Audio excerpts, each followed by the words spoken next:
Well, in this video we are going to study about Hooke's law.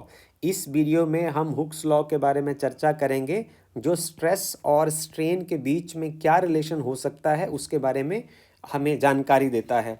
तो देखिए, हमने figure number 9.2 NCERT की book का ये डायग्राम है। इसमें हमने इन फिगर्स को ए बी सी डी इन फिगर्स को ध्यान से पढ़ा और देखा है। जब हमने स्ट्रेस और स्ट्रेन को पढ़ा है तो हम थोड़ा सा रिवाइज और रिकॉल करने की कोशिश करते हैं। हमारे पास एक सिलेंडर है जिसकी कोई लेंथ एल है और वो कुछ लचीले स्वभाव का है, तो हम उसके ऊपर दोनों एंड के ऊपर एक बाहर की ओर फोर्स लगाते हैं और ये फोर्स जो है वो कोई एफ है। और इस फोर्स को यदि आप पर यूनिट एरिया लगाते हैं तो आप क्या देखते हैं, आप ये देखते हैं कि जो सिलेंडर है वो इलोंगेट हो जाता है, लंबा हो जाता है, उसकी लेंथ इंक्रीज हो जाती है। तो स्ट्रेस आपने अप्लाई किया, यदि आपने टेंसाइल स्ट्रेस अप्लाई किया तो आपने क्या देखा, एक नई टर्म आई, लॉन्गिट्यूडनल स्ट्रेन पैदा हो गई। तो change in length to the original length जो होती है, एक क्वांटिटी क्रिएट हो गई और हमने देखा कि जितनी हमने ज़्यादा स्ट्रेस अप्लाई की उतनी ही स्ट्रेन ज़्यादा पैदा हुई। ओके, आप इस डायग्राम में वो देख सकते हैं। इस डायग्राम में कंप्रेसिव स्ट्रेस में भी आप सिमिलर एक्सप्लेनेशन से इसको एक्सप्लेन किया जा सकता है। इसमें सेम फोर्स को आप कंप्रेस करने के लिए लगाते हैं, उसकी लेंथ को घटाने के लिए लगाते हैं। यहाँ भी आप ये देखेंगे कि स्ट्रेस जो है वो स्ट्रेन के डायरेक्टली प्रोपोर्शनल होगी फॉर स्मॉल डिफॉर्मेशंस। दूसरे डायग्राम में यदि हम चलें तो ये वही हमारा सिलेंडर जो फर्स्ट डायग्राम ए में था, 9.2 ए में था, ये सेम सिलेंडर जिसकी लेंथ कोई एल है और अब आप फोर्स लगाने का तरीका बदल देते हैं। तो आप करते क्या हैं, आप अपर फेस के ऊपर और लोअर फेस के ऊपर टेंजेंशियल फोर्स लगाते हैं ऑपोजिट डायरेक्शन में। एक अपर फेस पर आप लेफ़्ट टू राइट लगाते हैं और लोअर फेस के ऊपर आप राइट टू लेफ़्ट लगाते हैं।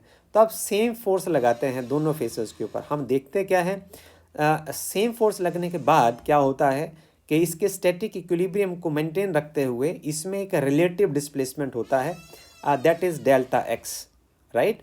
And this is the L is the length of the cylinder. तो यहाँ से एक क्वांटिटी पैदा होती है, आप देखिए tan theta that is equal to delta x by L, जिसको हमने पढ़ रखा है। आप देखेंगे यदि आप इस फोर्स को ऑपोजिट फेसेस के ऊपर लगने वाले फोर्स को ज़्यादा लगाएंगे तो दोनों फेसेस के बीच का रिलेटिव डिस्प्लेसमेंट का वैल्यू ज़्यादा होगा। तो डेल्टा एक्स यदि ज़्यादा होगा तो टेन थीटा ज़्यादा होगा, टेन थीटा ज़्यादा होगा तो टेंजेंशियल जो स्ट्रेन होगा वो भी ज़्यादा होगा।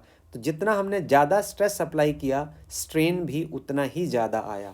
ओके, सो इसी तरीके से आप वॉल्यूमेट्रिक स्ट्रेन को पढ़ सकते हैं। तो हम यहाँ देख ये रहे हैं कि स्ट्रेस जो है वो स्ट्रेन के प्रोपोर्शनल रहती है स्मॉल डिफॉर्मेशंस के लिए।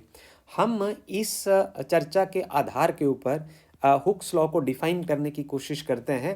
हमने यहाँ लिखा है कि यदि डिफॉर्मेशन कम होती है, यदि डिफॉर्मेशन कम होती है तो स्ट्रेस और स्ट्रेन एक दूसरे के प्रोपोर्शनल होते हैं। बट यदि for the large deformation Hooke's law will not be valid. इसलिए आपने इस सेंटेंस को बहुत ध्यान से याद करना है या समझने की कोशिश करनी है। Hooke's law is valid only for small deformations. So for small deformations, stress and strain are proportional to each other. This is known as Hooke's law. तो आप इसको ऐसे लिख सकते हैं शॉर्टकट में, stress is directly proportional to strain. पर आप जानते हो कि जब आपको मैथमेटिकल कैलकुलेशंस करनी होती है तो आप प्रोपोर्शनलिटी के साइन पर नहीं कर सकते, इसको आपको हटाना पड़ता है और इसकी जगह साइन ऑफ इक्वलिटी आ जाएगा।